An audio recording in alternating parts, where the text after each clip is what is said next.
Нэхэмжил гарах асуудал асуудлаар ажлын хэсэг байгуулъя гэдэг арднаас дараагийн стантай уулзаад ажлын хэсгийг гадаад ямны төрийн хэмжээнд байгаа. Хууль зүйн дотоод төрийн хэмжээнд болсон. Тийм ажлын хэсэг байгуулъя байлаа заа. Тэгээ энэ чинь нэлээд уламжлалтай бас шахалт үзүүлж дипломат шуумарч гэсэн тэр. За парламентын шуумарч гэсэн тэр хууль зүйн бүхэл олон улсын гэрээ хэвчүү гэдэг юм байна шүү дээ. Хүн ер нь хүнийхээ хүчинд гол одоо бас эргийнхаа гол дөргөөр явдгаа гэдэг тэр үнэн. За сүүлийн үед сошиалдор юм уу ер нь хэвлэл мэдээлэлээр ерөнхий сайтай одоо өргөдөл өгсөн юм байна, уулзах байгаа юм байна гэдэг энэ асуудал их чид хүчтэй яригдлаа. Тэр би Монголын төрдөө бараг л анхудаал хандж байгаа. Сайхан хүлээж авд юм байна. Гол нь асуудлыг яаж шийдэж яах вэ? Маш шуурхай ингэ шийдэж өглөө. Би өргөдөл яг бичээд орсон. Тэгэхээр юу гэж нөхөр одоо энээс өмнө одоо таа гэж хэлэхэд би 20 жил миний эсрэг Малайзийн засгийн газар өргөдлөө гаргаж явсан. Надтай давж заалдсан. Тэгэхээр нэг иргэн хүнтэй бүхэл бүтэн улсын хууль шүүхийн байгууллага тентгийн төр одоо оролцоно гэдэг бол надад даад давшгүй. Тэнэг байж байгаа нэг эмэгтэй одоо өмгөөлөгч. Тэгээд манай одоо баярыг мэдэн шүү дээ тийм. Тэгээд бид гур бол одоо ингээд 20 жил зүтгэсэн явсан. Тэгээ одоо энэ удаад бол би аргагүй ирэхэнд холбооны шүүх дээд шүүхт нь давж заалдсан. Одоо миний ганц боломж энэ л байсан. Тэгээ холбооны шүүхт би иргэн хүн давж заалдахаар Монголын засгийн газар хамтдаа бас иргэнийхээ төлөө асуудал тавих ийм эрх нэгдэж байгаа юм. Энэс өмнө болдгоо байхгүй. Тэр чинь улсын чинь дотоод асуудал тэр хууль эрхийнх нь юмд хөндлөнгөөс оролцож болохгүй гэдэг энэ чинь олон улсын бол Нүүбийн конвенцтэй хууль дүрмж тийм байдаг.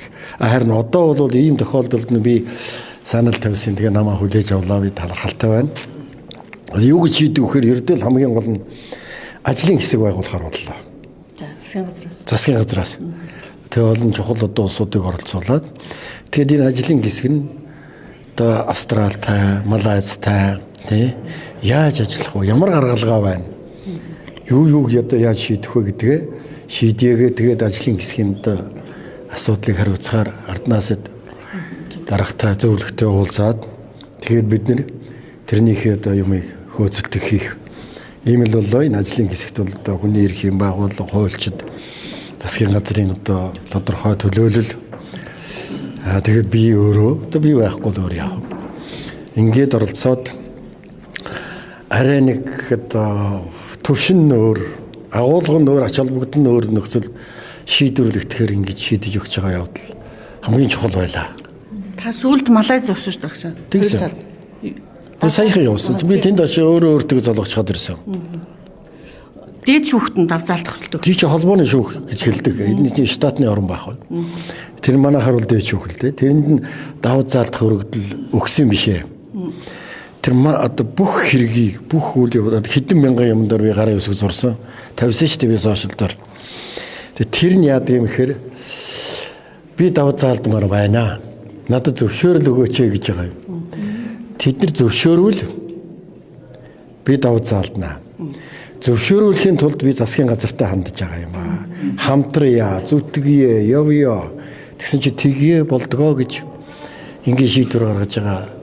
Ямар нэгэн үр дүнд хүрэх байхаа гэж л бодож байна. Та өнгөрсөн 21 жилийн хугацаанд ер нь хэдэн удаа засгийн газарт хандсан бэ? Гэхдээ би засгийн газарт хандж болохгүй байсан. Нээлттэй биш байхгүй энэ чинь. Нэгдүгээр эрх зүйн гэрээ байхгүй. Хоёрдугаарт засгийн тэднийх давзаалдаад байсан гэж шүү дээ надтай. Тэгэхээр чинь манай засгийн газар одоо тэднийх ажилд би манайх оролцож болохгүй шүү дээ. Одоо би давзаалж байгаа учраас одоо бас болох юм боломж нэгж байна л гэж ингэж хараад байна шүү дээ. Тэрний тухай л яриад байна шүү дээ. Өөр юмгүй. Ажлын хэсгээс ер нь ямар шийдвэр гаргасан гэсэн хүрээлт байна. Одоо тэр чин тогтоол шийдвэр гаргана. Тэгээ ерөнхий сайдтай одоо зөвлөлдөн ажлын хэсэг бид нэр хуралдан ямар асуудлаа одоо онцлож тавих уу, аль нь гол болох уу, аль нь авч хэлцэх үү гэдгээ бид чи ярилцсан шүү дээ. Тэгэхээр тэр ажлын хэсэг одоо тэгээд юу яана? хийгээд эхлэхийг зэрэг асуудал улам нааштай бөгөөд ач холбогдолтой болно гэж ингэж л ойлгож штэ бид нарт. Малайзийн холбооны шүүхээс тодорхой хугацаа ч Тэд нар тийм хэлэхгүй. Тэд нар чинь одоо бараг энэ дэлхий дээр хичнээн одоо манай засгийн газар гадаад явдлын яам хүний эрхийн байгууллага одоо энэ 20 жил чи өчнөө загтал явуулсан шүү дээ. Бараг тоож дуусш. Ямар ч хариу өрүүлдэг газар шүү дээ тэд нэрээс. Одоо хариугаа нэгж байгаа юм. Тэгээ бид оролцсон ажлыг хөдлөе. Та нар одоо хариугаа хэллэг гэж хэлж байгаа шүү дээ. Надад нэрээс энэ хооронд тэр олон загтал нэг ч хариу өрүүлж байгаагүй. Сүүл давзаалт хурал болоход дундын дансанд байршуулсан мөнгө. Дэрэж буцаа өгсөн шүү дээ. Буцаагаад өгсөн шүү дээ. Тэр дундын юм чинь одоо би хөөцөлдөж тэгжээж нэг юм тийм данс ажил уусан шүү дээ. Бас нэг л аргал байсан. Тэргээр нь барьцаалъя гэж үтсэн. Тэгсэн чинь үгүй засгийн газар буруугүй гэж. Ер нь эцэсний хэлэхэд би засгийн газар намайг мөнгөний тухай яваад байгаа юм гэж хүмүүс ойлгоод байдаг. Мөнгөндөө гол нь бас үнний төлөө явж байгаа. Уучлаарай гэдэг үгийг хэлүүлэх гээд байгаа шүү дээ. Тэгээ уучлаарай гэдэг үгийг хэлүүлэхэд зарим хэрэг хийсэн хүн Австралид байж байдаг, зарим нь нутагтаа байж байдаг. Маш сонирхолтой одоо ийм байдлаар нөхцөл байдал үргэлжилж 20 жил боллоо доо. Сая давзаалдах дээр бас тэр багинда гэдэг ерхийсээ тасныг гин буруутай гэдэг нь хэвээр. Тэр чинь айл 22 онд одоо тогтоологдсон шүү дээ. Би иргэний нэхэмжлийн шүүх хурал хийлгэхдээ одоо тэр өмгөөлөгч энийг тогтоож чадсан. Багинда захиалагч мөнгөч. Нажиб буруутай. Тэгээ Нажиб одоо шоронд байж идэг. Багинда натта заргалдаад байж идэг. Энийг цааш нь одоо ярих юм бол хаанаас үүдэлтэй яасан хийсэн гэдгүүл тэдний л одоо мөнгө төгрөг ирэх мэдл одоо оролцоо болоогүй юм гэж байдгүй юм байна да тий. Засгийн газраас тодорхой хязгаар хугацаанд бид нар одоо ингээд таны үнэ үргэлж өргөцсөн байх хэрэгтэй юм давж. Хаана? Тэнд улсад одоо бид нар давах гэдэг шүү дээ тий. Тэр одоо бид нар хугацаа тэдний л асуудал шүү дээ. Өө одоо би танаас өгөх гээд байгаа дээр бид нар хугацаа байгаа юу? Одоо би очиод юм өгчхөд ирсэн гэж байна шүү дээ. Гар үсэг зурж чаад. Одоо тэд нар тэрийг хүлээж аваад хийзээ яах гэдэг тэдний л асуудал ш. Тэд нар тэр улс гэдэг чинь өөрийнхөө бас нэг арьс ширээ хамгаалдаг юм байд юм шиг байна шүү дээ. Тэгдэг юусэн альч юм. Та өмнө багш хэлжсэн шүү дээ. Монгол улсын засгийн газар тухайн үед ажиллажсэн хүмүүс хууль бусаараас Малайзийн засгийн газар тэр тухайн асуудлыг энэ удаа ярьж болохгүй. Тэр тухайн асуудлыг та нар тэр улсуудтай ярих хэрэгтэй юм. Тэр чинь бол надаас хамаарахгүйгээр хийгдсэн улсуудын л одоо асуудал. Гэхдээ ер нь бол хүн аливаа одоо эрх мэдэлтэй юм хөрөнгө мөнгөтэй бизнес хийдэг улсууд наймаарлж хийж болно. Хинтээж угаач хийх нь тэдний эрхийн асуудал. Ганцхан Нажибтай хийж болохгүй.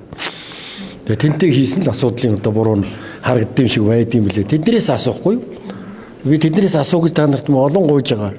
Олдохгүй байгаа үстэй. Олдохгүй шүү дээ. Тэгээ надаас өөр амт олдод юм уу юм? Би яхад арахгүй одоо тэгээ иймэрхүү байна. Тэгээд ард түмэн энийг би одоо өгүүлбэрийн бас жаахан зөрүү буруу юм хэлээг байхаа гэж бодож байна. Энийг хэв зүгээр эвтэйхэн аль тал нь одоо надад ч тусалдаг хамгийн ойрын одоо гişүүд та нар шүү дээ тий. Тэгэхээр та нар маань энийг ингэсэн байна лээ юм болсон мөлий гэд би ч бас төртөө би төрийн өмнөөс би бас дуурах одоо тийм хүн биш шүү дээ тий. Тэр чи хийдэг ажилтай тэрний төлөө би иргэний үнэлэх надад өгсөн шүү дээ. Монгол улсын иргэн гэж. Тэгэхээр би тэр үүргийг гүйцэтгэн төр маань миний төлөө ингэж ажиллах гэж байгаа явдал туйлын сайхан одоо сэтгэлдээ би гарч ирсэн. Өөр юу хэлэх вэ? Маш тодорхой товч уулзсан шүү дээ би тэгээ тодорхой дорн шийдэм шийдэж энэ чинь нэг тийм нэг гаргалгааг нь хайгаад байхаар одоо өвсөн дотор зүү хайж байгаа юм биш шүү дээ. Тодорхой олон жил яригдсан нээлттэй асуудал шүү дээ. Мэддэм байна, мэджидэм байна. Үгүй ээ баярлалаа.